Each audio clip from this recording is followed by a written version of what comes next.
Es un honor contar con su presencia. La Escuela Preparatoria número 3 les da la más cordial bienvenida a su cuarto Congreso Interpreparatoriano en su modalidad virtual, con la temática Ecología, trayendo a ustedes la conferencia Plantas Carnívoras, impartida por Gilberto Rojas Abarca, de quien me permito leer la siguiente semblanza. Gilberto Rojo Abarca tiene 25 años con un carácter, metas y aspiraciones bien definidas.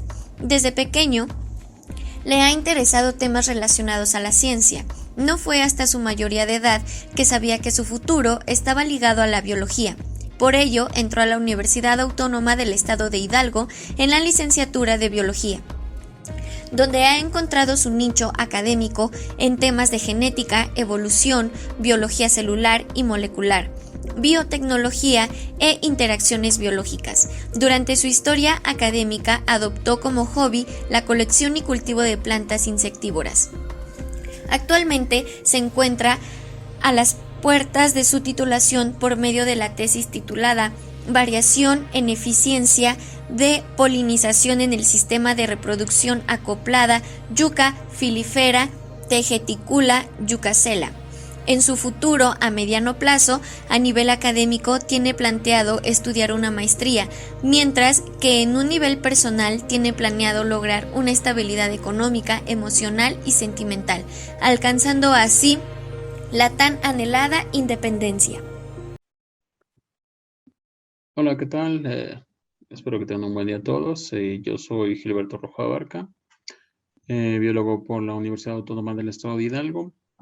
Y bueno, les voy a presentar una ponencia sobre plantas carnívoras, dado que durante mi historia académica siempre me interesaron los temas de biología molecular, biología celular, genética, biotecnología, ingeniería genética. Y como organismo siempre me gustaron mucho más las plantas por encima de animales, hongos, bacterias y protozoos. Por eso mismo, bueno, les voy a presentar lo siguiente.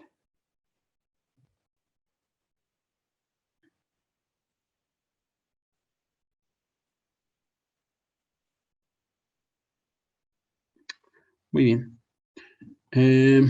La ponencia tiene como nombre El mundo de las carnívoras, por un servidor. Y bueno,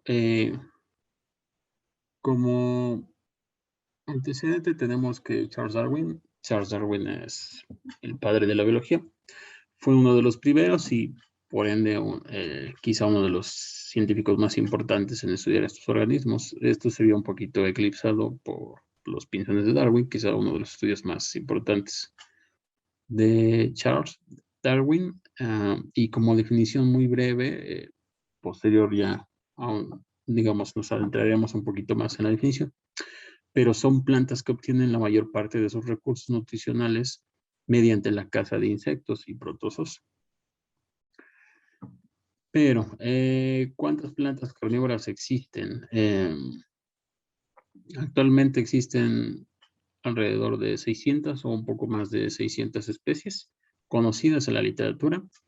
En la tabla podemos ver todos los géneros de plantas carnívoras que existen y el número de especies que tiene cada uno de esos géneros. Pero bueno, realmente comen carne, está bien dicho el término plantas carnívoras. Y bueno, dado que los insectos no son animales que tengan carne, o sea, entiéndase que como músculos, está mal dicho el término plantas carnívoras. Dentro de la biología y la ciencia, la forma correcta de referirse a ellas son plantas insectívoras. Pero bueno, creo que dentro de, digamos, un lenguaje popular, todos sabemos a qué plantas nos referimos cuando mencionamos plantas carnívoras. Ahora bien, voy a proceder a explicar un poquito los tipos de trampas, que son tres. Las primeras son las trampas adhesivas, las cuales consisten en que las plantas presentan unas glándulas que secretan una sustancia que podemos ver ahí como pequeñas gotitas, llamada mucílago. Esta sustancia tiene la función de atrapar, de pegar a los insectos.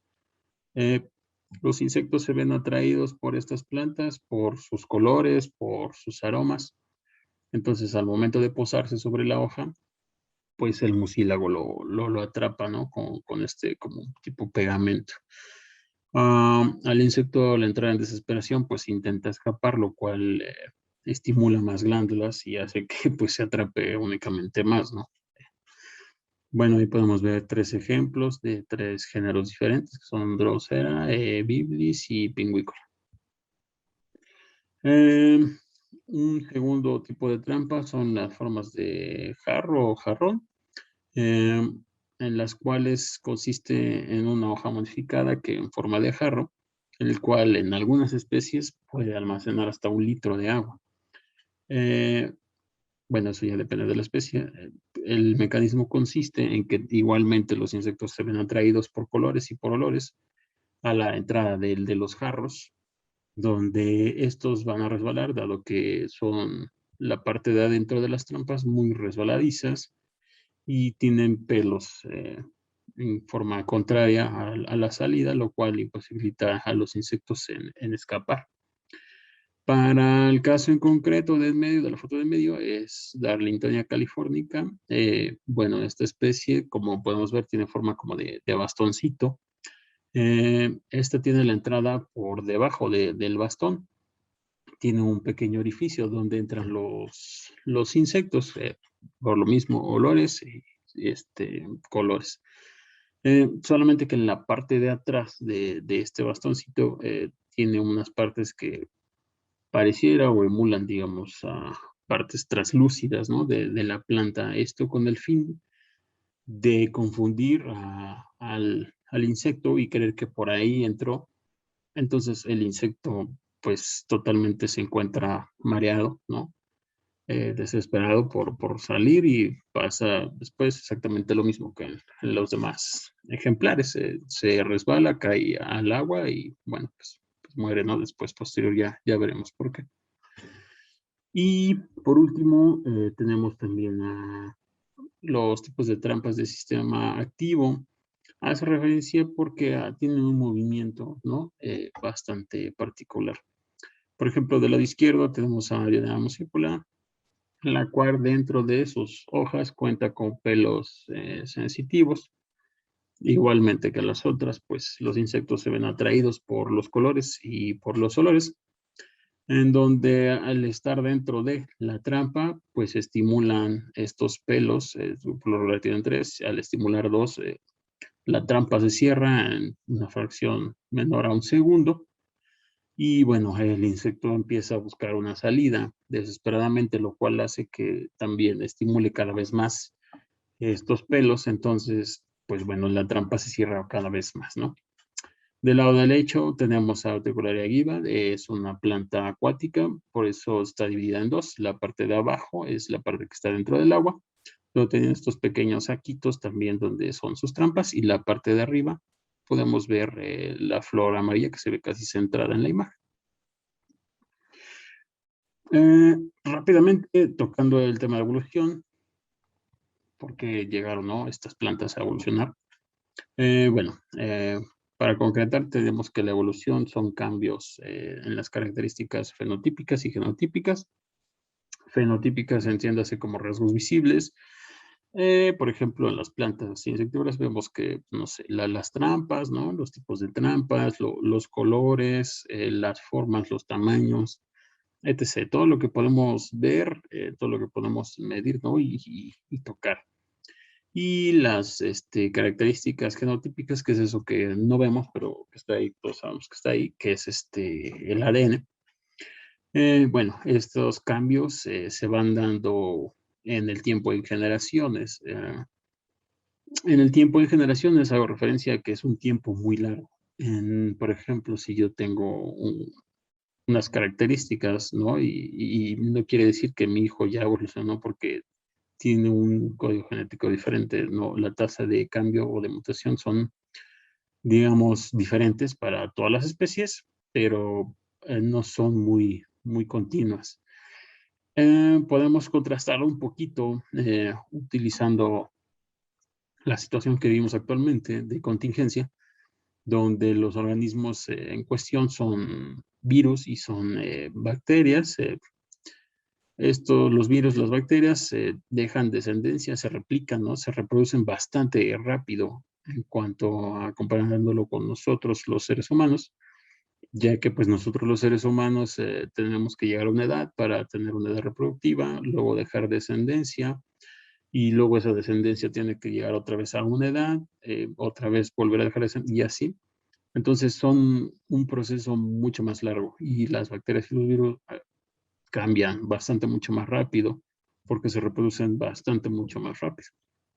Esas generaciones pasan más rápido que las nuestras. Y bueno, ¿por qué han evolucionado tanto las plantas insectívoras? En biología tenemos una clase de interacciones biológicas, lo cual hace referencia un poquito a las relaciones que se establecen entre al menos dos o más organismos de una o dos especies, ¿no? Una de las interacciones es la competencia. A lo mejor en animales es mucho más fácil visualizarlo porque los animales hacen ruido, los animales se desplazan, ¿no? Lo podemos ver cómo interactúan, ¿no? Entre ellos. Y la competencia, pues lo vemos, por ejemplo, en la imagen de la izquierda. Tenemos a dos osos peleando, ¿no? Compitiendo. Podría ser por territorio, por tener acceso a las hembras y reproducirse, por comida o por cualquier situación. Pero bueno, las plantas no hacen un ruido, no se desplazan, ¿no? Entonces, eso no quiere decir que las plantas no estén en constante competencia, siempre están compitiendo. Por ejemplo, en la imagen central podemos ver que hay cubículos de tierra, pero bueno, lo que nosotros no vemos es que debajo de esa tierra pues está todo el sistema radicular de las plantas, todas las raíces, y las plantas se encuentran compitiendo con sus raíces en la parte de abajo de la tierra por encontrar agua, por encontrar nutrientes. Entonces no lo vemos, pero allá abajo están compitiendo por todos esos recursos. Y del otro lado, en la parte derecha, podemos ver, digamos, una imagen de un paisaje en donde nosotros no nos preguntamos por qué está ahí ese árbol y no un árbol que está al lado de nuestra casa, ¿no? Pero bueno, también compiten por la disponibilidad de luz, ¿no? Por toda esa iluminación. Las plantas están ahí porque pueden estar ahí, porque se adaptaron bien a estar ahí, y hay otras que no, porque no pudieron competir con estas plantas. Pero bueno, ¿cómo llegan a eso? En evolución, la evolución se rige por 5 fuerzas o mecanismos evolutivos. El primero de ellos, lo voy a explicar bastante rápido y breve cada uno de ellos. El primero en la parte superior derecha, que es la deriva génica. Básicamente la deriva génica hace referencia a cuestiones azarosas, suerte, el azar. Para explicarlo, tenemos ahí la imagen de la primera población. Extrapolándolo un poquito en seres humanos, pues, no sé, digamos, son seres humanos con ojos de color verde y ojos de color marrón, ¿no? Están en un 50-50. En una segunda generación, ¿qué tanta probabilidad, no? ¿Cuál es meramente por cuestiones del azar que se repita esa proporción 50-50? Y terceras, cuartas, quintas y demás generaciones, pues sí, va a ser meramente cuestiones del azar, cuestiones de la suerte. Eso es la deriva génica. El segundo, en la parte de abajo, tenemos al flujo génico. Son dos circulitos representando poblaciones, ¿no? De escarabajos marrones y escarabajos verdes. Podemos ver en la imagen que hay un escarabajo marrón que se está moviendo de su población a una población diferente. ¿Para qué? Para reproducirse y que haya un flujo de genes, ¿no? Un intercambio rápidamente. Un ejemplo bastante más tangible con seres humanos, nuevamente. Eh, la población latinoamericana con una tez un poquito más morenita, no todos los países, pero sí la mayoría. Y la población de Asia, ¿no? Donde la mayoría también son de tez un poquito amarillenta. Si nosotros nos movemos entre poblaciones y nos apareamos unos con otros, va a haber un intercambio, ¿no? De genes de diferentes características arraigadas en las dos poblaciones. Y bueno, como tercera fuerza o mecanismo están las mutaciones. creo que ya casi todos han escuchado un poquito de las mutaciones. Hacen referencia a cambios en el material genético, ¿no? La tasa de mutación, como ya les había comentado, no es muy seguida, muy continua, y muchas veces estas mutaciones suceden en regiones del ADN que ni siquiera se expresa, entonces no podemos ver esa mutación, no pasa nada. Cuando pasa en regiones del ADN que sí se expresan, bueno, hay mutaciones que suelen ser malas, ¿no? No traen nada bueno, y hay unas que aparentemente son beneficiosas, ya bajo el estándar del ser humano. Por ejemplo, para una mutación negativa podría ser el síndrome de Down. Y para una mutación positiva, pues bueno, los ojos de color azul, que bueno, positiva, pues nada más por estándares de belleza, ¿no? De más, pero bueno, son más delicados, ¿no? Hacia los rayos solares. Como cuarto mecanismo o fuerza evolutiva, tenemos del lado izquierdo inferior a la endogamia. La endogamia hace referencia a cuando hay un entrecruzamiento entre parientes cercanos. Eh, Llámese entre padres e hijos, hermanos, tíos, tías, demás, ¿no? Este entrecruzamiento, por lo regular en terceras generaciones, causa malformaciones, enfermedades, síndromes y demás. Lo cual es curioso porque eh, las plantas pueden autofecundarse sin presentar muchas veces de estos problemas genéticos. Y por último tenemos a la selección natural, donde, por ejemplo, tenemos en la imagen 4 jirafas, de izquierda a derecha, cada vez van más grandes, y podemos ver que la primera, la más pequeña, pues no alcanza el alimento, ¿no? Y la última, la cuarta, la más grande, pues no tiene problemas para alimentarse. Entonces, la selección natural, el ambiente es el que dicta, ¿no? Cuáles son los especímenes más adaptados al medio. Esto, digamos que si hubiera un cambio por X o Y razón, y esta vez el alimento estuviera dispuesto muchísimo más abajo de lo que está, a lo mejor la jirafa más pequeña se vería más favorecida y la jirafa más grande, pues se le vería un poquito difícil o casi imposible alcanzar, ¿no? El alimento. Entonces ahí ya la que podría alimentarse, reproducirse y dejar descendencia serían las jirafas pequeñas, y la que estaría destinada casi que a extinguirse serían las jirafas grandes. ¿Por qué digo esto? O porque puse el ejemplo, es porque la evolución en sí, ninguna de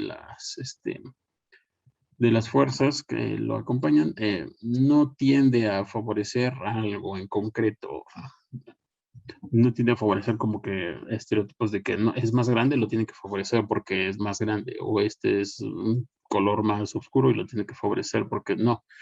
Nunca tiende hacia algo positivo o negativo, simplemente está ahí, las condiciones de la selección natural están ahí, y los organismos, estos 4, el que tenga las características más apropiadas para adaptarse a ese medio es el que va a sobrevivir, ¿no? No es como que haga una distinción la evolución en estos sí y estos no. Simplemente los que tengan esas características van a sobrevivir.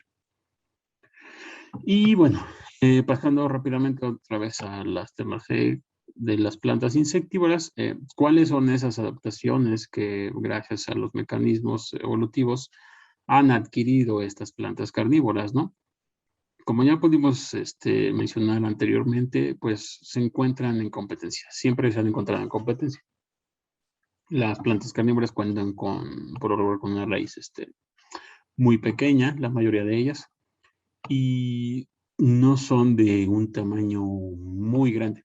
La mayoría son muy pequeñas. Entonces, tenía que adaptarse sí o sí para no competir ni por los nutrientes en el suelo, ni por la luz, ¿no? Entonces, bueno, la serie de adaptaciones que tuvieron es que se adaptaron a ambientes más húmedos, ¿no?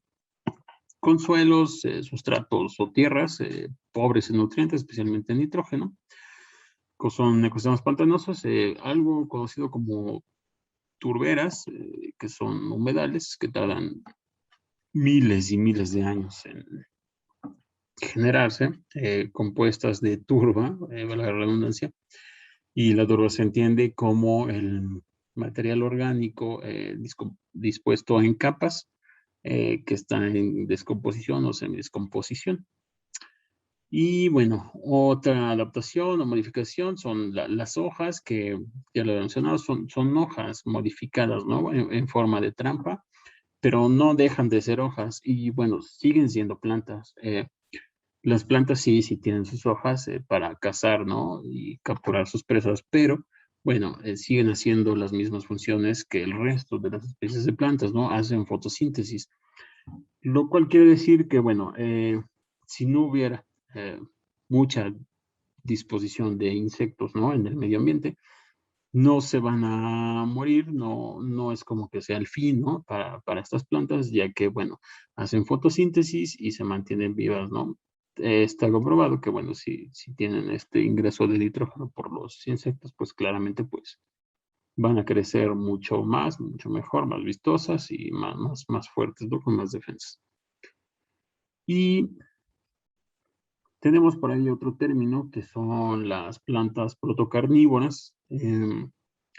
Ahora sí, ampliando un poquito más el concepto, la definición de plantas insectívoras o carnívoras, son plantas con adaptaciones morfológicas, todo lo que vemos, capaces de atraer a sus presas gracias a aromas y o señales visuales, las cuales capturan y retienen hasta su muerte, para su posterior digestión gracias a enzimas producidas por ellas mismas, ¿no? Gracias para el aprovechamiento nutricional. Las plantas protocarnívoras son plantas que emulan básicamente todo este proceso, pero carecen de enzimas digestivas, entonces no tienen la capacidad de digerir sus presas. Por eso mismo interactúan, tienen simbiosis con algunas bacterias y otros parásitos y demás, para que estos organismos se coman o digieran las presas y luego sus desechos los dejan dentro de la planta y esos son los desechos ya con nitrógeno, los que la planta aprovecha. Ahora bien, lo que hemos hablado hasta ahorita podría parecer que, pues bueno, las plantas insectívoras tienen muchas ventajas en cuanto al resto de plantas, ¿no? Ya se alejaron de esa competencia tan férrea que a lo mejor no lo parece porque no se mueven, ¿no? Pero es una competencia muy férrea por sobrevivir, por reproducirse. Aparte ahora no solo hacen fotosíntesis, sino que también capturan presas, no tienen muchos más competidores y demás. Alguna vez, hablando con algún doctor de la licenciatura, mencionó el término sacoevolutivo. Entonces, ¿por qué mencionó ese término? No todos son ventajas para las plantas. Algunas desventajas es que tienen esta alta especialización, ¿no? Estos requisitos muy puntuales en cuanto a humedad, en cuanto a la tierra, ¿no? Que sea carente de nitrógeno. Si tiene tierra con nitrógeno, no se mueren, ¿no? Si les falta la humedad idónea, se mueren. Si están fuera de esos parámetros ideales, empiezan a decaer bastante rápido. Contribuye a una pérdida de biodiversidad. Hay una necrosis, como podemos ver en la imagen de la derecha superior, donde se empieza a ver muerte celular, que son estas hojas de color negro, hasta que, por ejemplo, en la imagen de abajo, pues ya el ejemplar está completamente muerto, ¿no? Gracias a que, bueno, esta dependencia es tal que si la sacas o les mueves estos valores que tienen óptimos, lo sienten bastante. Esto se ve potenciado porque, pues, bueno, un tema muy popular, pues el cambio climático, ¿no?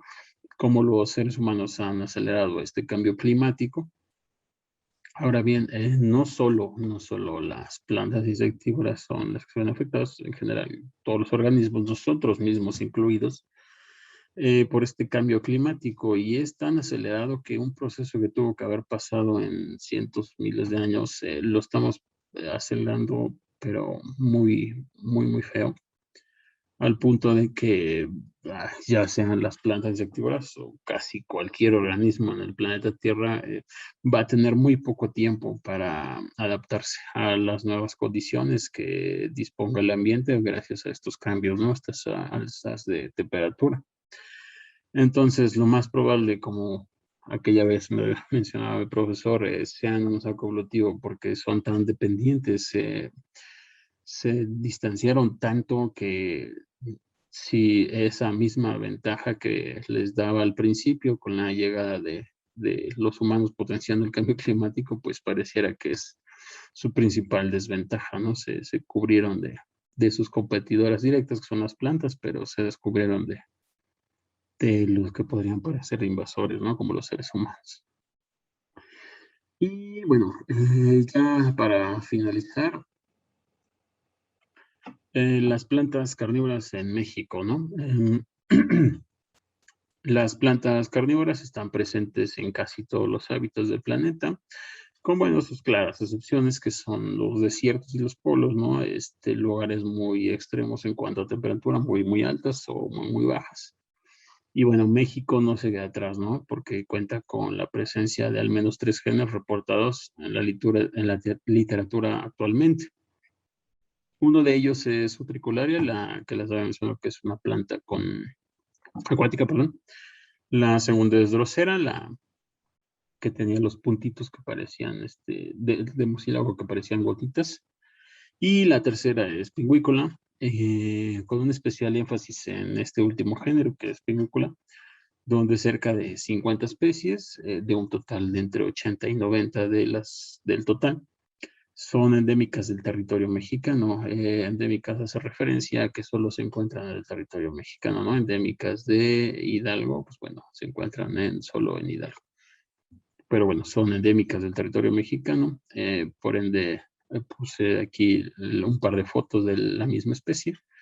Una está en una madera ya cultivada y en la otra está, digamos, de manera natural, ¿no? En el ambiente. Y ya desde el nombre podemos ver que está un poco relacionada con México, ¿no? Pingüícula Moctezuma. Entonces, bueno, México sí, dentro de los coleccionistas, los cultivadores, es muy famoso por sus pingüículas, ¿no? Las pingüículas mexicanas son bastantes. Y bueno, si son 50 de entre 80 y 90, estamos hablando de un 50-60%, arriba del 50-60%, ¿no? De todas las pingüículas existen solo en México, de manera natural. Así es que, bueno, como comentaba ya, cultivos, pues ya hay cultivos híbridos, ¿no? De muchas especies y bueno, eso sí es lo más usual dentro de este mundo, ¿no? De los coleccionistas de carnívoras o cultivadores de las mismas, ¿no? Por hobby o por cualquier otra situación propia. Bueno, espero que les haya gustado la presentación y que les haya servido un poquito. Y desde aquí, un abrazo y gracias.